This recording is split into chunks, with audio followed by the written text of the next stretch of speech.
Hey, Abundant Life Church, it's Pastor Josh, getting to come to you guys today, do our daily Devo.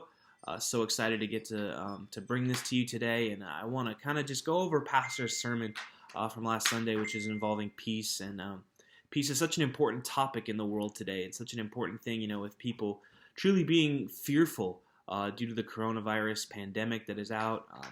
There's a lot of people who are nervous, they're apprehensive, they're afraid to go outside. Their fear can really set in, and it's harder the more that we're shut in and we hear things like, idle hands or the devil's playground or things like that. And it really can be true that when we're isolated, that when we're cut off, we can be more given to fear, we can be more given to panic, more given to anxiety and things like that. And it's really important that we understand the peace that comes from Christ, the peace that comes from knowing God, the peace that comes from giving our lives to Him and spending time in His presence, spending time in His Word.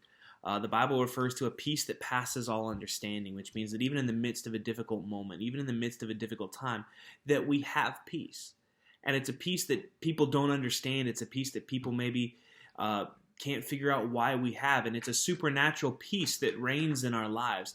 And I know there have been times in my life, times of tremendous difficulty, times of tremendous stress and strain, where maybe I shouldn't have had this kind of peace. I should be freaking out. And yet, instead of freaking out, I have peace. And it's a peace that comes from God. It's a peace that comes from knowing Him. And I love that so much. One of the most incredible examples of this peace I've ever seen actually played out in my life happened about 10, almost 11 years ago when my grandfather was passing away.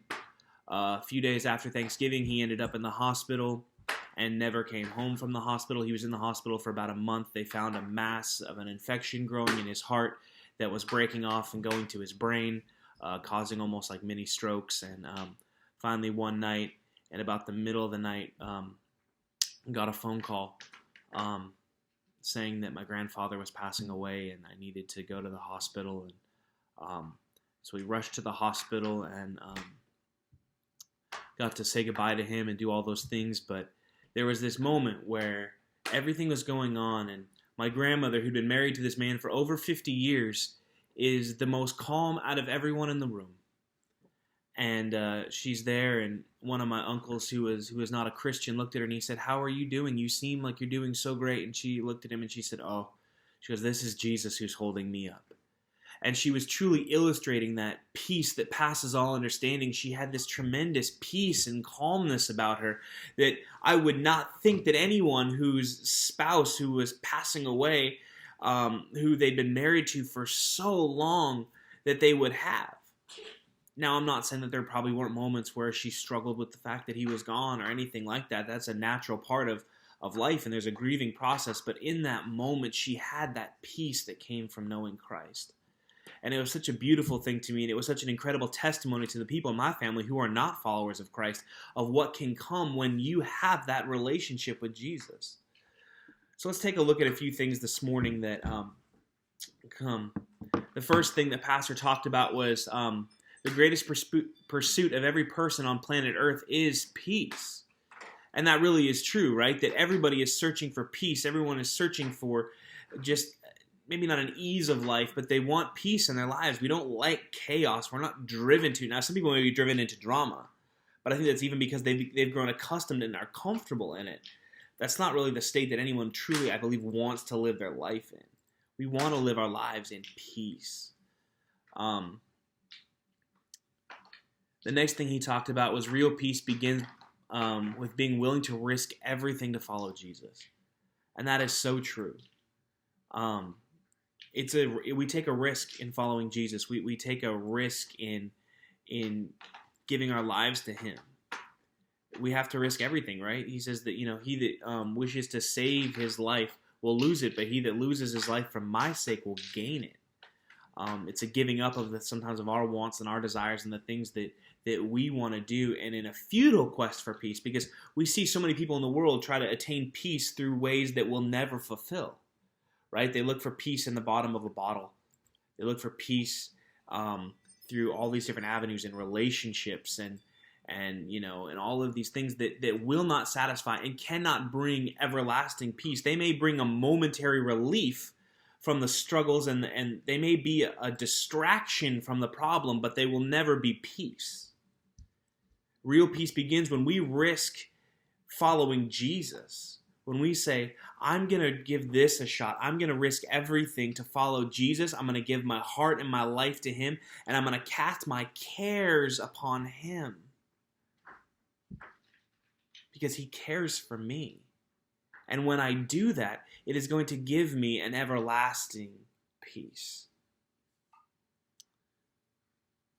The next point that he made was a lifestyle of peace. Understand that Jesus saved us, and that is so powerful, and that's so true, because we have to understand that Christ saved us, that he did all of this, and that it's not his design or desire for our lives that we be outside of peace. Now, that doesn't mean a life free from pain.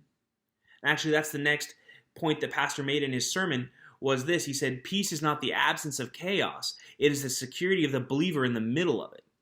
And that's so true. In the verse that he tied into all of that was John 16:33, which says, I have told you these things so that in me you may have peace.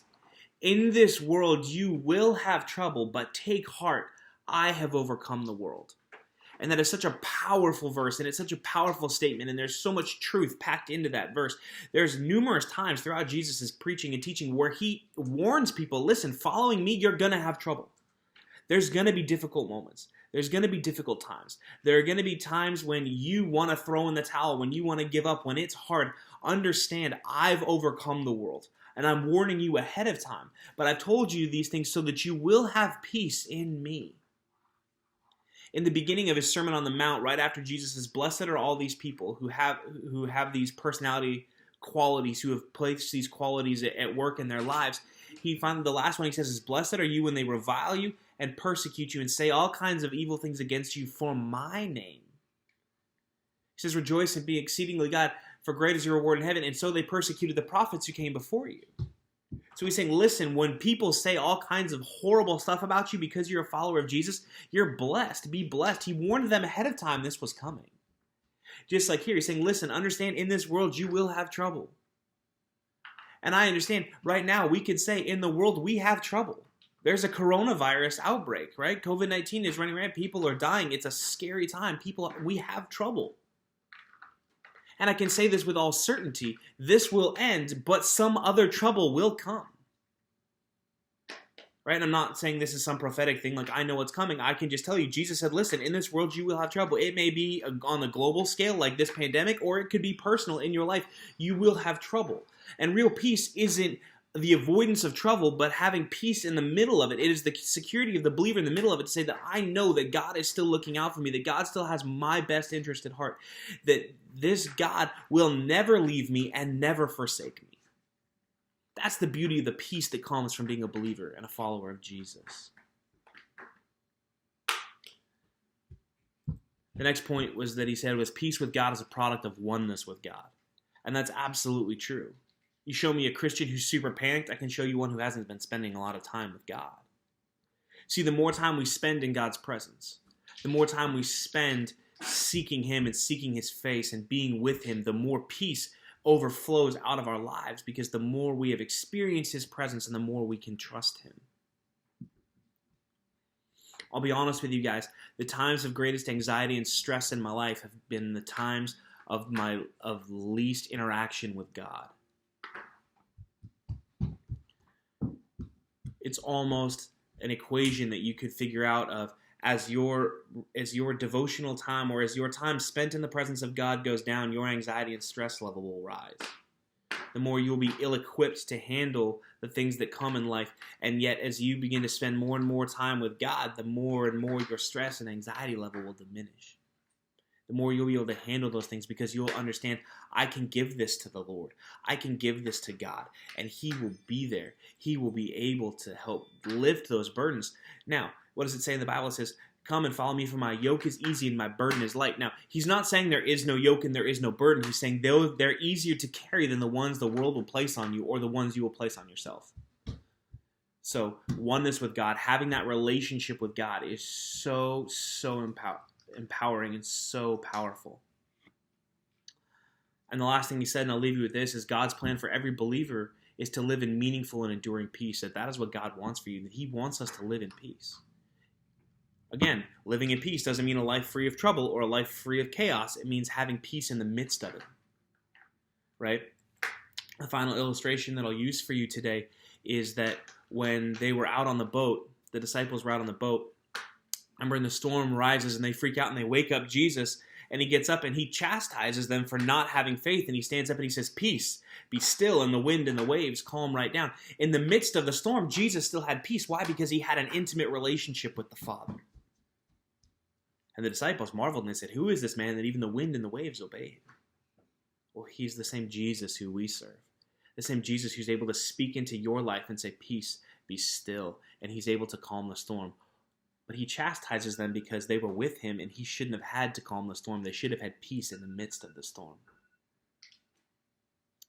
So those are the things that I want to relate to you today. I hope that you find some nugget of truth in this that you can grasp onto. I hope that this speaks to you in some way.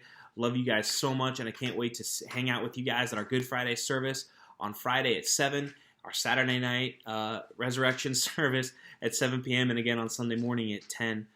You can jump in and join those services. Love you guys so much. Love you, our Abundant Life Church family, and I can't wait till we're able to be together again and we can shake hands and give good brotherly hugs.